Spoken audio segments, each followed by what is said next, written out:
तुम्ही कुठल्या घरात जन्माला येता हे आपल्या हातात नसतं. पण माझ्या मते तुम्ही कुठे जन्माला येता आणि कुठल्या काळात तुमचा जन्म होतो या आय थिंक ह्या गोष्टी खूप पुढे मॅटर करतात. वसई तालुका कला क्रीडा महोत्सव आणि आपल्या वसई विरार शहर नगरपालिकेचा महोत्सव, ह्या दोन गोष्टींचा माझ्या आयुष्यामध्ये खूप मोठा वाटा आहे. धनंजय, गायक म्हणून घडवला गेलास की घडलास? आणि नंतर मग एक एक एक एक गोष्टी अशा घडत गेल्या की मी त्या बंदिश पंडितचा एक पूर्ण भागच झालो. पहिल्या दिवसापासून ते अगदी हा त्याच्या दुसऱ्या सीझनपर्यंत रियाज तुमचा पाहिजेच.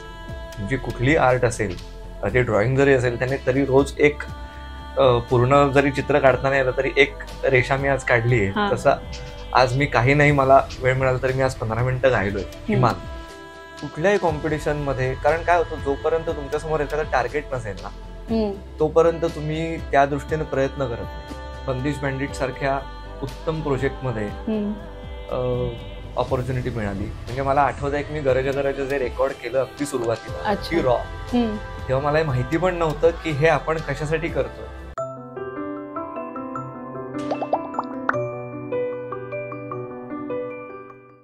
हॅलो आणि वेलकम टू द अनइन्फ्लुएन्सर. गायन ही केवळ कला नसून गायकावरती देवाची कृपादृष्टी असणं तेवढंच महत्वाचं असतं.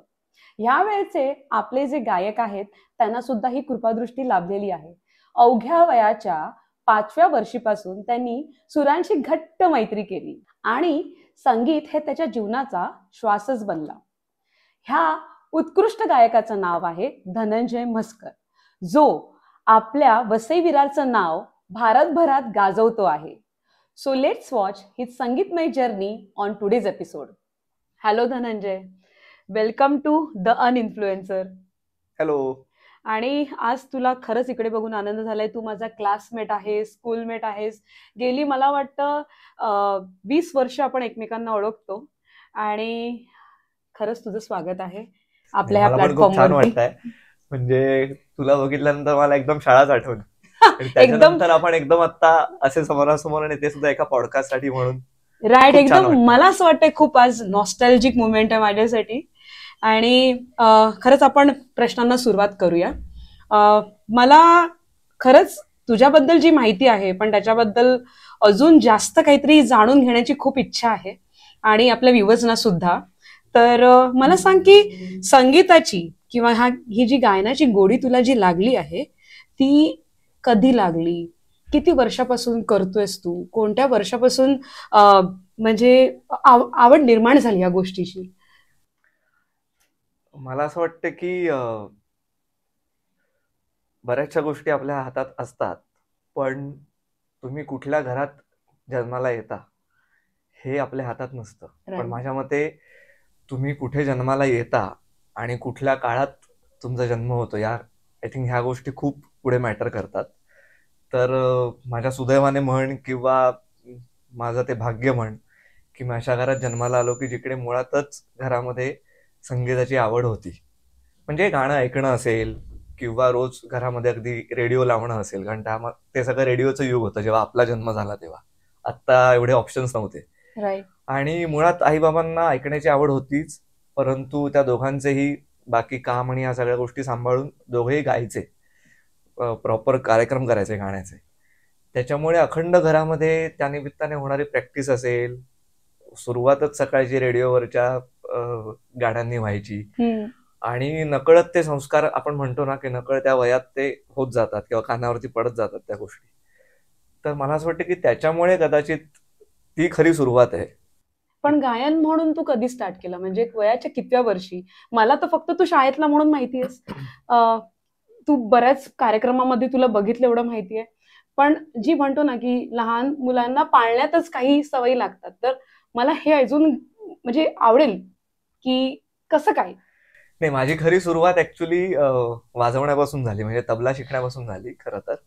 कारण मी घरामध्ये जे काही मला हातात भांड दिसेल ते मी वाजवायला सुरुवात करायचो. कदाचित ते आईबाबांनी हेरलं असेल.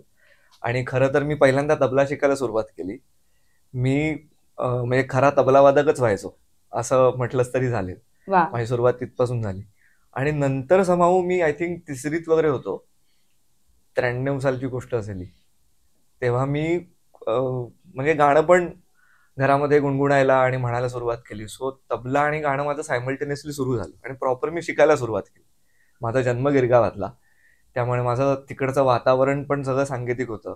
म्हणजे आईबाबांचे कार्यक्रम व्हायचे त्या व्यतिरिक्त आईबाबा मला सगळीकडे अनेक कार्यक्रम ऐकायला घेऊन जायचे. म्हणजे मी दुपट्यात असल्यापासून, मी तुला हे शिकायला सुरुवात केली, मी तुला तिसरीतलं वगैरे सांगतोय, पण त्याच्या आधी अगदी म्हणजे लहानपणापासून मला ते सगळीकडे कार्यक्रम ऐकायला म्हणून घेऊन जायचे. त्यांचे जे कार्यक्रम आहेत त्याच्या व्यतिरिक्त खूप मैफिली व्हायच्या गिरगावात. गिरगाव म्हणजे एकदम म्हणजे सांस्कृतिक आपण म्हणतो ना, मराठमोळ्या लोकांचं ठिकाण म्हणजे एकदम. आणि तिकडे गाण्याचा कार्यक्रम म्हणजे रेग्युलर बेसिसवरती दर शनिवार रविवार कार्यक्रम असायचेच. तू कुठेही ब्राह्मण सभेत जा, चित्तवन संघात जा, किंवा आत्ताचं म्हणजे आपण जे म्हणतो साहित्य संघ मंदिरचे प्रॉपर थिएटर आहे, तिकडे संगीत नाटकं व्हायची. मला ते सगळीकडे घेऊन जायचे. त्यामुळे कदाचित मला असं वाटतं की आत्ता जे मी गातोय किंवा जे काही गाण्याच्या क्षेत्रामध्ये मी करतोय, त्याची सगळी सुरुवात ही तिकडनं झालेली आहे. आणि माझ्यामध्ये नकळत्या वयात जे संस्कार होतात ना आपल्यावरती त्या गोष्टींचे, तर माझ्या मते ते कदाचित पुढे तुमची दिशा ठरवण्यामध्ये चांगल्या पद्धतीने कारणीभूत ठरतात असं वाटतं मला. ती झाली सुरू. आणि मग नंतर माझं प्रॉपर शिक्षण सुरू झालं. पण मग गाण्यावरती मी जास्ती फोकस करायला लागलो. ऑफकोर्स मला तबला शिकल्याचा फायदा खूप झाला. मी जेवढा शिकलो तेवढा.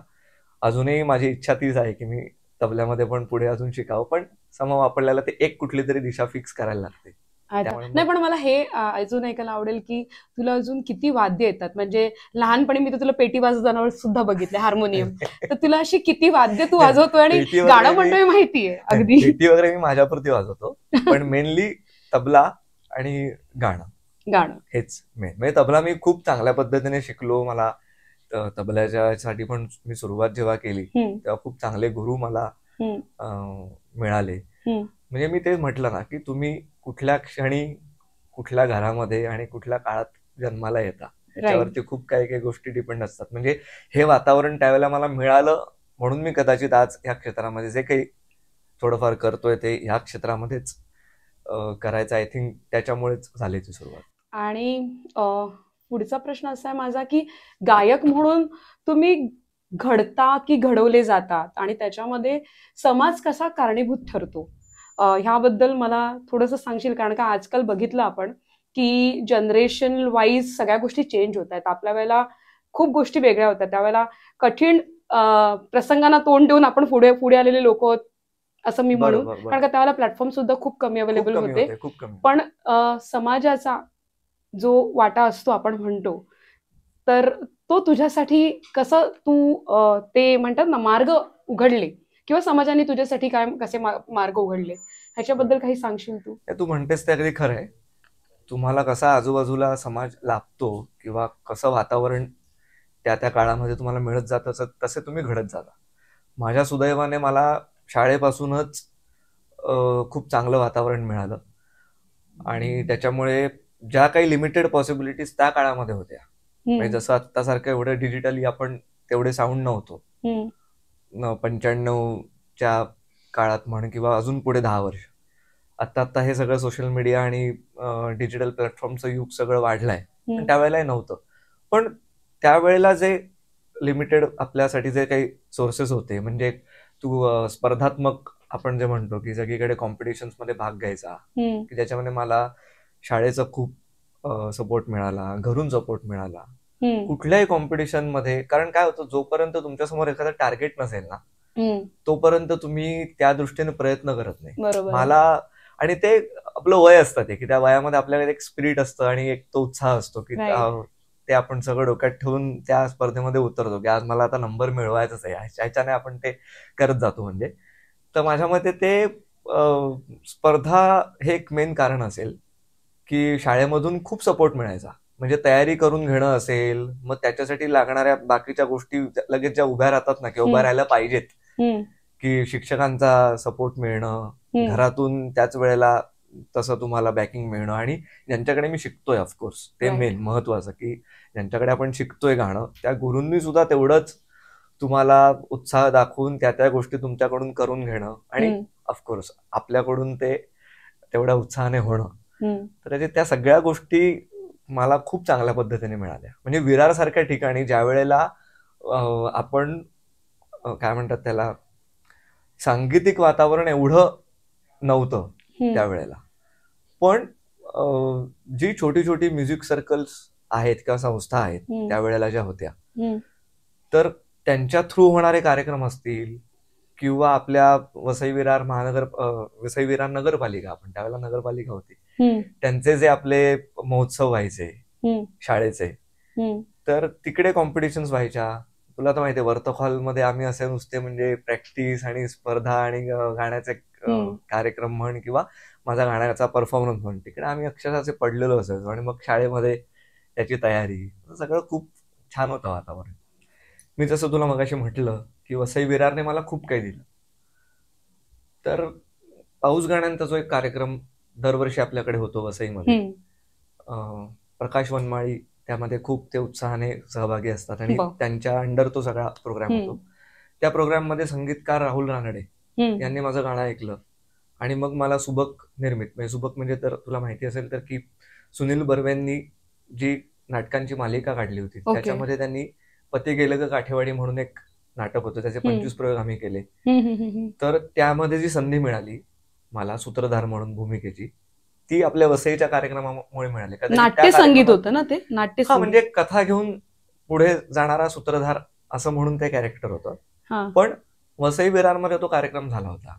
तिकडे ते माझं गाणं राहुल रानडेंनी ऐकलं म्हणून मला तिकडे ती संधी उपलब्ध झाली. क्या बात आहे. धनंजय, गायक म्हणून घडवला गेलास की घडलास? जसं की आई बाबा तर असतातच आपल्या पाठीमागे, ते आपल्याला घडवतच असतात, तसं कसं म्हणजे समाज सुद्धा त्या बाबतीत कारणीभूत असतो. तर ह्या बाबतीत तुझी जर्नी सांगशील का? मला आवडेल ऐकायला. हे नक्की सांगेन. मी म्हटलं तसं की पहिले गुरु आई बाबा असंच म्हणायला पाहिजे, कारण त्यांच्यापासूनच खरी सुरुवात झाली. मी मगाशी म्हटलं तसं की ते वातावरण सगळं मला मिळत गेलं म्हणून मी कदाचित ह्या क्षेत्रामध्ये आता आहे. बरोबर. पण अजून 2 गोष्टी आहेत त्याच्यामध्ये की मला गुरु म्हणून जे पहिल्यापासून लाभले, अगदी लहानपणापासून, तर त्याने मला खूप प्रेमाने आणि पूर्णतः म्हणतो ना की आपली एक इन्व्हॉल्वमेंट लागते, जशी आपली शिकण्यासाठी म्हणून लागते तशी शिकवताना पण लागते. तर मला अगदी म्हणजे काय म्हणतात त्याला, जसं माझी सुरुवात झाली पै सरांकडे गिरगावात असताना, त्याने सुद्धा मला खूप छान त्या वयामध्ये जसं शिकवलं पाहिजे आणि पेशन्स ठेवून शिकवणं जे म्हणतो. आणि मी अगं 3रीत असताना शिकायला सुरुवात केली होती, त्यामुळे एका ठिकाणी मुळात बसणं हाच तेव्हा चॅलेंज असतो ऍक्च्युली. तर त्याने खूप छान पद्धतीने मला शिकवलं. त्यानंतर मी विरारला आम्ही शिफ्ट झालो. विरारला मोनिका पोद्दार म्हणून ज्या मला पहिल्या गुरु माझ्या लाभल्या, ज्यांच्याकडे मी पुढे 15 ते 16 वर्ष शिकलो. 15 ते 16 वर्ष शिकलो. तर त्याने मला अक्षरशः म्हणजे जसं आई आपल्या मुलावरती प्रेम करते ना आणि शिकवते, तर तसं त्यांनी मला शिकवलं. म्हणजे मला कधी असं मी एका थर्ड पर्सन कडे जाऊन गाणं शिकतोय असा फील मला कधी झाला नाही. अगदी घरच्या सारखं होतं आणि 1 to 1 शिकवलं. म्हणजे आर्टमध्ये तुम्हाला कुठल्याही आर्टमध्ये 1 to 1 शिकवण्याचे जे एक फायदे असतात ना, ते त्या क्षेत्रामध्ये जी लोक आहेत त्यांना त्याचे म्हणजे समजू शकतात मी काय म्हणतोय ते. तर ते 1 to 1 त्यांनी शिकवलं. त्याच्यानंतर मी पुढे गाण्यामध्ये जेव्हा अजून MA वगैरे करत होतो, त्यावेळेला आपले नरेंद्र कोठिंबेकर सर असतील किंवा ज्यांच्याकडे मी लाईट म्युझिकचा डिप्लोमा केला, संगीतकार अच्युत ठाकूर सर असतील, मला पहिला स्टुडिओ जो दाखवला की रेकॉर्डिंग म्हणजे काय असतं हे मला ठाकूर सरांमुळे कळलं. कारण तेव्हा त्यांचे सगळीकडे पिक्चर्स आणि त्याचं संगीत देणं हे सगळी कामं त्यांची चालू होती. त्यामुळे ते मला सगळीकडे त्यांच्या बरोबर घेऊन जायचे. त्यामुळे पहिला जो रेकॉर्डिंग स्टुडिओ आहे तो मी अच्युत ठाकूर सरांमुळे बघितला. त्याच्यानंतर माझे गाण्यातले गुरु हेमांग मेहता, डॉक्टर शोभा अभ्यंकर यांच्याकडून मला रीतसर गाण्याचं शिक्षण मिळत होतं. आणि ऑफकोर्स मी सध्या ज्यांच्याकडे गेली 10 वर्ष गाणं शिकतोय, पंडित संजीव अभ्यंकर, त्यांच्याकडून आम्हाला आता म्हणजे जसं आपण ऍडव्हान्स शिक्षण म्हणतो की मैफिलीचं जे गाणं असतं ते तुम्ही कशा पद्धतीने फुलवलं पाहिजे, राईट, हे एका बाजूला घडत असताना दुसरीकडे आपलं जे शाळेचं एक वातावरण असतं त्याच्यावरती मी येतो. तुला त्या गोष्टी चांगल्या रिलेट होतील कारण आपण एका वर्गात आणि एकत्र शाळेमध्ये होतो आणि वाढलोय तसे. आणि आपल्या दोघांना अभिमानी आहे आपल्या शाळेचा उत्कर्ष विद्यालय विरार. म्हणजे मी माझ्या पहिल्या शाळेचा पण उल्लेख करेन, आर्यन एज्युकेशन सोसायटी गिरगावची शाळा. तिकडे आमच्या कोल्हटकर मॅडम माझ्या अजून लक्षात आहेत की त्यांनी खूप छान सपोर्ट केला त्या वयामध्ये. आणि नंतर आपली ऑफकोर्स उत्कर्ष विद्यालय शाळा विरार, की मी तिकडे जेव्हा 5वीत असताना ऍडमिशन घेतली आणि त्यावेळेला पुढे कंटिन्युअसली म्हणजे मला आठवत आहे की तुला पण माहिती असेल शेलार मॅडम, त्यांच्याकडे सगळं म्युझिक डिपार्टमेंट होतं. तर त्यांनी खूप छान तयार केलं त्या वयामध्ये. आणि हेच म्हणजे स्पर्धांमध्ये सगळीकडे जी तयारी लागते मुलांकडून करून घेण्याची, ती सगळी शेलार मॅडम खूप छान पद्धतीने करून घ्यायच्या. त्याच्यानंतर शिस्त असेल, गोखले मॅडम असतील किंवा राऊत मॅडम असतील, चौबळ मॅडम असतील, चित्रा ठाकूर मॅडम असतील, मी कोणाकोणाचे नावं घेऊ म्हणजे माळी सर असतील, चारुदा चोरी मॅडम असतील, म्हणजे कदाचित माझ्याकडून एखादा नाव राहिलं तर प्लीज सॉरी, पण सगळेजण माझ्या ते लक्षात आहेत आणि अजूनही खूप छान पद्धतीने कॉन्टॅक्ट मध्ये आहेत. त्यामुळे आणि नंतर शाळेला जोडून माझं कॉलेज, विभा कॉलेज, ज्याचा मी विद्यार्थी असल्याचा किंवा माझ्या त्या शाळेचा विद्यार्थी असल्याचा मला खूप अभिमान आहे. म्हणजे तुला आठवत असेल की आषाढी एकादशी वारी, मला पंढरपूरला जाऊन मी कधी वारी केली नाही, पण शाळेमध्ये आषाढी एकादशी आहे म्हटल्यानंतर त्याच्या आधी 15 ते 20 दिवस शाळा सकाळी आपली असायची, पण शाळा सुटायच्या आधी 1 तास सगळ्या मुलांची प्रॅक्टिस तेव्हा करून घेतली जायची. कम्प्लीट म्हणजे शेवटचे 2 पिरियड्स त्या प्रॅक्टिससाठी दिलेले असायचे. एवढी इन्व्हॉल्वमेंट दाखवणारी शाळा म्हणजे मला तरी असं वाटतं की माझीच शाळा असेल की ज्यांनी एवढी इन्व्हॉल्वमेंट दाखवली. ती काही स्पर्धा नसायची, परंतु सगळ्या मुलांनी त्याच्यामध्ये सहभागी व्हावं याच्यासाठी पूर्ण शाळेने येऊन एकत्रित येऊन केलेला तो जो काही प्रयत्न आहे त्याला हॅट्स ऑफ आहेत. आणि ते संस्कार कसे असतात माहितीये की शाळा तर संस्कार म्हणजे बरेच केले मी सांगेन, पण त्याच्या बाबतीत मी तुला सांगेन की मी तुला नेहमी बघितलंय किंवा मीही त्या स्पर्धेमध्ये भाग घेतलाय. सगळ्यात मोठा वाटा तुझ्या आणि माझ्या आयुष्यातला म्हणजे वसई कला क्रीडा महोत्सव. आय मीन समूह गायन म्हटलं धनंजय, नंतर मग सुगम संगीत म्हटलं धनंजय. काय आवडतं म्हणजे कसं होतं तो, म्हणजे तू सांग ना. म्हणजे मला, मी तर बघितलंय तुला प्रत्यक्षात त्या गोष्टीमध्ये. वसई तालुका कला क्रीडा महोत्सव आणि आपल्या वसई विरार शहर नगरपालिकेचा महोत्सव, ह्या 2 गोष्टींचा माझ्या आयुष्यामध्ये खूप मोठा वाटा आहे. कारण मी प्रत्येक वर्षी 5वी ते 10वी काय म्हणतात त्याला, समूह गायन असेल, त्याच्यानंतर सोलो सिंगिंग असेल, किंवा 1-2 वेळा तर मी आय थिंक मला असं आठवतंय मी नाटकात वगैरे पण काम केलंय त्यावेळेला. येस, मला नाटकात पण घेतलं होतं. आपण दोघांनी इनफॅक्ट. हो बरोबर, तू पण आपण दोघांनी. बरोबर. तर त्या निमित्ताने होणारी जी तयारी होती ना, त्याच्यामध्ये म्हणजे त्या कॉम्पिटिशनच्या त्या दिवसापेक्षा त्याच्या आधीचा जो पिरियड असायचा ना, महिना 1.5 महिन्याचा, की जो तयारीचा पिरियड असायचा, ती प्रोसेस मी खूप एन्जॉय केली. कारण ते पण मी सांगते, थोडासा अभ्यास आपण थोडा त्यावेळेला कमी करायचो. आणि त्याच्यामध्ये असं की आपल्या शाळेनी म्हणजे बऱ्याच असं म्हणजे शाळा तर प्रत्येक गोष्टीमध्ये पहिलीच, आणि प्रत्येक गोष्टीमध्ये ते पहिलं राहणं ना, म्हणजे मला असं वाटतं की उत्कर्ष विद्यालय विरार बस फक्त. आणि त्याच्यामुळे मला आम्ही वाट बघायचो. ऑक्टोबर आता संपत आलाय आणि नोव्हेंबर पासून आपली तयारी 25 ते 31 डिसेंबर म्हणजे वसई कला क्रीडा, आणि मग त्याच्या आधी आता आपला म्हणजे मज्जा करायला मिळणार. म्हणजे तेव्हा असं डोक्यात काही प्रेशर वगैरे नाही यायचं की आता अभ्यासाच्या व्यतिरिक्त मला फुल धमाल करायची. आपल्यासाठी तो एक वेगळा सण असायचा. त्यांनी खूप दिलं, म्हणजे तो प्लॅटफॉर्मच असतो एक प्रकारचा. तुम्ही बाहेर नंतर कमर्शियली वगैरे ही सगळी कामं करायला सुरुवात करता, पण त्या काळामध्ये वसई कला क्रीडामध्ये मला भाग घ्यायचा आहे. आणि ते एक स्पिरिट पण असतं की मला शाळेसाठी, आपण शाळेच्या थ्रू आपण तिकडे उतरलोय, त्यामुळे मी जिंकून आलो तर ऑफकोर्स मला तर लोक आहेतच, पण माझ्या बरोबर माझ्या शाळेचं नाव पण त्याला जोडलं गेलेलं आहे. ही एक भावना जी असते ना, ती खूप महत्वाची असते. तू खरं बघायला गेलं तुझा मेन जॉनर जो आहे तो क्लासिकल आहे, तरीही तू लाईट म्युझिक आणि बाकीचे ज्या गोष्टी आहेत संगीतात त्या सुद्धा परफॉर्म करतो. त्याच्याबद्दल तू काही सांगू शकशील का? मला असं वाटतं की शास्त्रीय संगीताची बॅकग्राऊंड किंवा ते शिक्षण जरी तुमचं झालं असेल का तुम्ही घेत असाल, तरी त्या बरोबरीने तो प्रत्येक फॉर्म शिकणं खूप गरजेचं आहे. म्हणजे मी जर कदाचित अच्युत ठाकूर सरांकडे लाईट म्युझिक शिकलो नसतो तर मी कदाचित आज लाईट म्युझिक चांगल्या पद्धतीने गाऊ शकलो नसतो. नाट्यसंगीत मी प्रसिद्ध गायक आणि नट रामदास कामत सर त्यांच्याकडे मी समोर बसून शिकू शकलो, म्हणून मी नाट्यसंगीत चांगल्या पद्धतीने परफॉर्म करू शकतो. म्हणजे तुम्हाला शास्त्रीय संगीताचा एक मजबूत पाया असणं गरजेचंच आहे ऑफकोर्स, आणि त्या रियाजाच्या फ्लो मध्ये तुम्ही असणं गरजेचंच आहे. पण हे प्रत्येक फॉर्म जर तुम्ही शिकून परफॉर्म केलेत राईट. तर तो जो तुमचा होणारा परफॉर्मन्स असेल तो खूप वेगळा असेल आणि तो तुम्हाला समाधान देणार असेल. वा वा वा वा, छान. मला अजून एक जाणून घ्यायचंय की आता तू जे करिअर सिलेक्ट केलं आहे, गायन, संगीत क्षेत्र, असं होतं का की काही वेळेला आजकालच्या मुलांना ना रिजेक्शन हे हँडल नाही करता येत किंवा काही डिफिकल्टीज असतात, तर तुझ्या क्षेत्रात काही रिजेक्शन हँडल केली आहेस का आणि पॉझिटिव्हली त्याचा विचार कसा केलायस? बरं, माझ्यामध्ये रिजेक्शन ना माझ्या करिअरमध्ये जर तू विचारशील तर मी अशी काही खूप रिजेक्शन आतापर्यंत तशी मी फेस नाही केली. पण आता एक साधं उदाहरण म्हणजे मी जेव्हा सारेगमामध्ये परफॉर्म केलं तेव्हा पहिल्या सीझनला जेव्हा मी गेलो होतो ऑडिशनला तेव्हा मी नव्हतो सिलेक्ट झालो. पण मी म्हटलं तसं की माझ्या घरचं वातावरण पॉझिटिव्ह होतं किंवा मी ज्यांच्याकडे शिकत होतो त्याने खूप छान पद्धतीने तयारी करून घेतली, त्यामुळे मी पॉझिटिव्हली की बाबा आत्ता आपण नाही सिलेक्ट झालोय, सो आता ते नाही झालोय म्हणून काय करायला पाहिजे हे मला जरी खूप छान पद्धतीने, म्हणजे तेव्हा मी काय खूप मॅच्युअर्ड होतो असं मी नाही म्हणत आहे की मला सगळ्या गोष्टी माहिती होत्या, पण समहाऊ त्यांनी मला जो काही सपोर्ट दिला असेल त्या कॉन्फिडन्सवरती मी तयार झालो आणि मी पुढल्या शेड्यूलला परत गेलो आणि तिकडे मी ऑडिशन दिली आणि मी पास झालो.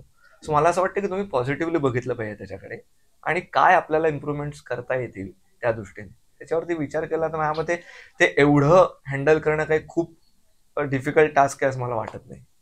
काही काहींसाठी गाणं ही थेरपी आहे, काही काहींसाठी गायन हे हॉबी आहे किंवा छंद म्हणशील तू, तुझ्यासारख्या गायकासाठी हे करिअर आहे. तर मला हे विचारायला आवडेल तुला की कन्सिस्टंट असणं ह्या करिअरसाठी किंवा कॉम्पिटिशन सुद्धा असणं त्या बाबतीत, कमर्शियली जेव्हा ॲज अ सिंगर म्हणून तू काम करतो तेव्हा ते किती महत्वाचं असतं? कन्सिस्टन्सीला म्हणजे काही पर्यायच नाही, ऑप्शनच नाही तुमच्याकडे. माझ्यामध्ये कन्सिस्टन्सी आहेच, पण कन्सिस्टन्सी कधी येते, डिसिप्लिन जर तुमच्या त्या आर्टमध्ये तुमचं असेल किंवा तुमचं स्वतःचं काही एक तुम्ही डिसिप्लिन ठेवून करत असाल तर माझ्या मते तुम्ही कन्सिस्टन्सी ठेवू शकता. त्यामुळे डिसिप्लिन, कन्सिस्टन्सी या सगळ्या गोष्टी म्हणजे अगदी आपण म्हणतो तसं ना की तुमचा रेग्युलर तुम्ही करणारा रियाज असेल, आपला जो रेग्युलर रियाज असतो, तुमची आर्ट तुमची जिवंत ठेवण्यासाठी. तू कधी रियाज करतो का? म्हणजे तुझा सकाळचा रियाज असतोच का रोज? हो, रेग्युलरली. किती वाजता? म्हणजे सकाळी 5 वाजता वगैरे उठून केल्याशिवाय दिवस तसा जातच नाही. म्हणजे रियाज तुमचा पाहिजेच. तुमची कुठली आर्ट असेल, ते ड्रॉइंग जरी असेल त्याने तरी रोज एक पूर्ण जरी चित्र काढता नाही आलं तरी एक रेषा मी आज काढली आहे, तसं आज मी काही नाही, मला वेळ मिळाला तरी मी आज 15 मिनिटं गायलोय किमान. हे एवढं तरी तुमच्या किती तुम्ही बिझी तुमचं शेड्यूल असेल काही असेल, कारण काय शेवटी ते जिवंत ठेवण्यासाठी तुम्ही जर त्या फ्लो मध्ये नसाल, म्हणजे मी जर 8 दिवस काहीच प्रॅक्टिस केली नाही आणि मी डायरेक्ट स्टेजवरती गायला बसलो तरी तुमची कॉन्फिडन्स लेवल लगेच खाली येते. पण कमर्शियली कुठे काही कसं फरक पडतो ना, कारण तुम्ही जर कमर्शियली लोकांसमोर तुम्ही सांगताय की मी ही आर्ट ऍज अ करिअर म्हणून करतोय, तर तुम्हाला त्याच्यासाठी वेळ देणं, ती वेळ सांभाळणं, कार्यक्रमाच्या ठिकाणी किंवा प्रॅक्टिसच्या ठिकाणी तुम्ही वेळेत पोहोचणं, म्हणजे काय माहितीये, टॅलेंट तुमच्याकडे 2% कमी असेल ना तरी एक वेळ चालेल, पण तुमच्याकडे टॅलेंट खूप आहे आणि तुम्ही डिसिप्लिनच नाही आहात आणि तुम्ही कन्सिस्टंट नाही आहात किंवा तुम्ही 5ची वेळ प्रॅक्टिस असेल आणि तुम्ही 6 वाजता पोहोचताय, तर तुमच्याकडे किती टॅलेंट असेल तरी सुद्धा समोरची व्यक्ती मग तुम्हाला तेवढी एंटरटेन करेल का, हा एक महत्वाचा मुद्दा उरतो. त्याच्यामुळे तुम्ही डिसिप्लिन मध्येच तुम्ही राहायला पाहिजे आणि तुम्ही कन्सिस्टन्सी तुमच्या आर्टमध्ये ठेवायलाच पाहिजे, त्याच्याशिवाय ऑप्शनच नाही. धनंजय, तू किती सेलिब्रिटी सिंगर बरोबरती किंवा कंपोजर किंवा म्युझिक डिरेक्टर बरोबरती काम केलंयस, मला ऐकायला आवडेल त्यांची नावं. आणि कसं होतं तो क्षण, कसा होता तो एक्सपिरियन्स, कसा होता तुझा अनुभव, सांग मला.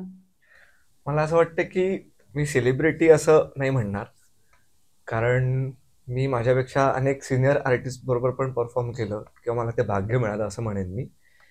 आणि माझ्या आयुष्यातली ती प्रत्येक व्यक्ती महत्वाची आहे की ज्या ज्या पॉइंटला ती माझी आर्ट असेल किंवा माझा तो परफॉर्मन्स असेल तो भावला, खूप छान वाटला आणि त्याच्यामुळे ती व्यक्ती समोर होती आणि मला ऑपॉर्च्युनिटी मिळत गेली. त्यामुळे त्या प्रत्येक व्यक्तीचं स्थान माझ्या आयुष्यात तेवढंच आहे. म्हणजे मला काय म्हणू त्याला आपण, सिनियर आर्टिस्ट म्हणून जर आपण बघायला गेलं तर गायक, प्रख्यात गायक अरुण दाते असतील, संगीतकार अशोक पत्की असतील, किंवा हृदयनाथ मंगेशकर आणि उषा मंगेशकर ह्यांच्यावरती सुद्धा तू काम केलंयस, गायला मिळालं कार्यक्रमात. ओ वाव. पण ऑफकोर्स की ह्या गोष्टी घडण्यासाठी म्हणून ज्या व्यक्ती कारणीभूत ठरल्या, म्हणजे आता मी एक एक नावं घेतो थोडक्यात उदाहरण म्हणून. अशी बरीच लोक आहेत किंवा बऱ्याच व्यक्ती आहेत, कारण मी जर असं पण आहे की आपल्याकडे वेळ मर्यादित असल्यामुळे मी सगळ्यांची नावं पटकन मी घेऊ शकेन असं मी, म्हणजे त्याबद्दल आधीच माफी मागतो. पण जसं माझा मित्र आहे अरेंजर अमित पाध्ये, आणि त्याच्याच बरोबर संवादिनी वादक, अरेंजर आणि स्वतः उत्तम चाली करणारा आदित्य ओक, ह्या दोघांमुळे मला बंदिश बँडिट सारख्या उत्तम प्रोजेक्टमध्ये ऑपॉर्च्युनिटी मिळाली. म्हणजे मला आठवत आहे की मी गरजा गरजा जे रेकॉर्ड केलं अगदी सुरुवातीला, अगदी रॉ, तेव्हा मला माहिती पण नव्हतं की हे आपण कशासाठी करतोय.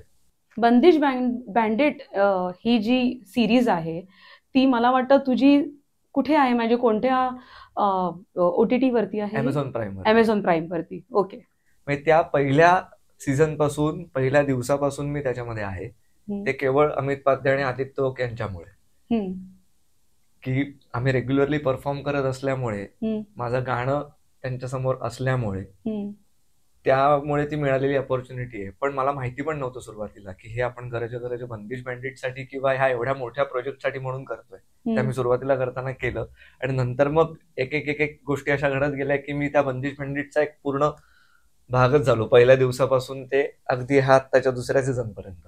हा, म्हणजे मला त्याच्यासाठी बंदिश बँडिट ही सिरीज बघावी लागेल, म्हणजे मला समजेल की आता, म्हणजे ते गाणं ऐकणं खरंच माझ्यासाठी एक मोठी पर्वणी असेल.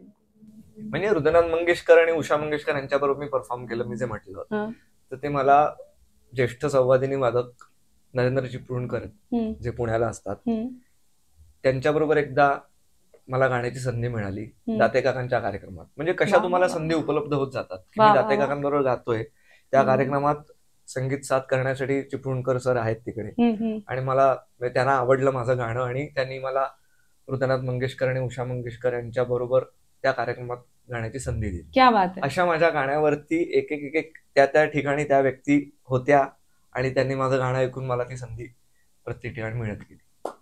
मला असं वाटतं की तुझ्या ह्या जर्नीमध्ये बऱ्याच आठवणी असतील तुझ्या संगीतमय अशा जर्नीच्या. मला फक्त विचारायला आवडेल तुला हे की काही आठवणी ना आपल्या हृदयाला घट्ट अशा विळखा घालून बसलेल्या असतात. म्हणजे किती पण तू उद्या म्हातारा झालास ना तरी त्या आठवणी कायमच्या त्या तिकडेच असणार आहेत.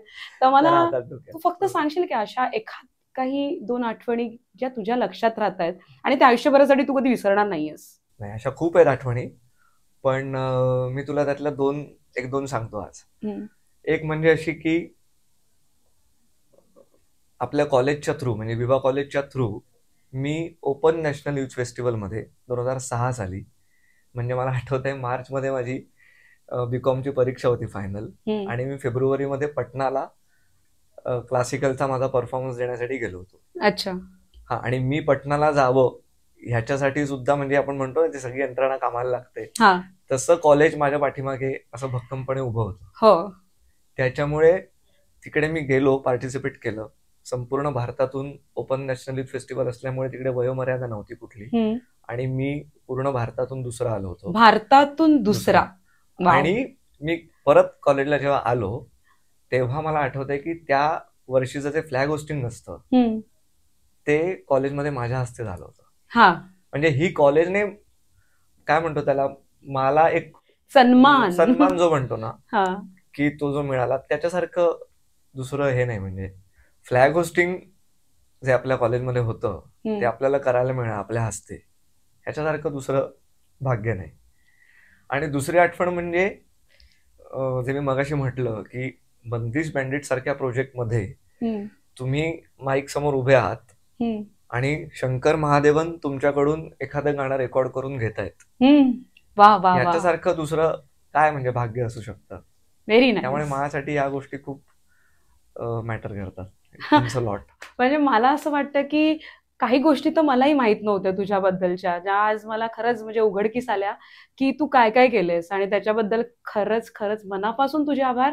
आणि मला खूप आनंद होतो रे तुझ्यासाठी बोलताना, म्हणजे कन्व्हर्सेशन जे आहे ना ते ऐकताना, म्हणजे खरं सांगतात ना की रोंगटे खडे हो गए, जे म्हणतात ना की ऐकूनच एवढं छान वाटतंय. हे मलाही खूप छान वाटलं तुला ह्या अशा भूमिकेत बघून, कारण आपण शाळेमध्ये एकत्र होतो हो आणि त्याच्यानंतर आता आपण बऱ्याच वर्षांनी अशा पद्धतीने भेटतोय आणि तू इंटरव्ह्यू करतेस आणि ऑफकोर्स तू पण एक स्वतःचं तुझं स्थान निर्माण केलंय. हो, म्हणजे सुप्त गुण असतात ना लपलेले, ते मला असं वाटतं ते आपले कधी ना कधी आपल्याला समजून येतात, आणि त्याचा आपण चांगल्या प्रकारे आणि पुरेपूर वापर केला ना तर nothing like it, I feel that.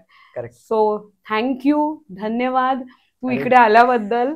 आणि अजून मी तुला कायच सांगू, म्हणजे it is like for me it is like nostalgic moment all together. म्हटलं तर ऍक्च्युली ते खूप फॉर्मल होईल आणि आपण एकमेकांना थँक्यू म्हणू नये, कारण आपण लहानपणापासून एकत्र वाढलोय, त्याच्यामुळे आपण तेवढेच एकमेकांवरती हक्काने आपण एकमेकांना बोलवू शकतो.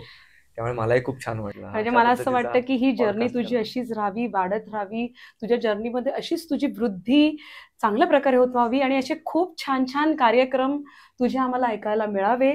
मला असं वाटतं की तीव्र इच्छा आहे की वसई विरारमध्ये तुझा एक कार्यक्रम झाला पाहिजे लवकरात लवकर, की वसई विरारला सुद्धा समजून दे Dhananjay Maskar who is he actually, ते तुझ्या गाण्यामुळे समजणार आहे. वसई विरार मला खूप दिलाय, त्याच्या आधी मी खूप वसई विरारमध्ये परफॉर्म केलंच आहे आणि ऑफकोर्स यापुढेही करतच राहील. येस, त्यामुळे येस, थँक्यू.